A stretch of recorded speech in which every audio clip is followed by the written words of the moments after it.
తన శాఖ విషయంలో పవన్ కళ్యాణ్ అయితే సిన్సియర్ ఎఫర్ట్ పెట్టుకుంటూ వెళ్తున్నారు. తాజాగా ఏఐబి గ్రాంట్ ద్వారా ఎదురుమొండి గొల్లమంద రహదారికి ఓకే చేశారు. 13 కోట్లు శాంక్షన్ చేశారు. కృష్ణా జిల్లా నాగాయలంక మండలంలో ఎదురుమొండి గొల్లమంద రోడ్డు ఇటీవల భారీ వరదలతో నాశనం అయిపోయింది. ఈ రోడ్డు పునర్నిర్మాణానికి 13,45,00,000 రూపాయలు వ్యయం అవుతుందని అంచనా వేశారు. రాష్ట్ర ఉప ముఖ్యమంత్రి పంచాయతీరాజ్ గ్రామీణాభివృద్ధి శాఖల మంత్రి పవన్ కళ్యాణ్ ముందు ఈ ప్రతిపాదన ఉంచారు. దీంతో ఎదురుమొండి నుంచి గొల్లమంద వయా బ్రహ్మయ్య గారి మూల రోడ్డు కృష్ణానది వెంబడి ఉంటుందని, నది సముద్రంలో కలిసే ప్రాంతంకి దగ్గరలో ఉన్నటువంటి నేపథ్యంలో రోడ్డు కావడంతో తుఫాన్లు వరదల సమయంలో బ్యాక్ వాటర్స్ రోడ్డుని బలంగా తాకుతుంటాయని చెప్పుకొచ్చారు.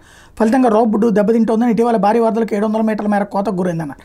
8,000 ఎకరాలని కాపాడొచ్చని మరొక అంశం.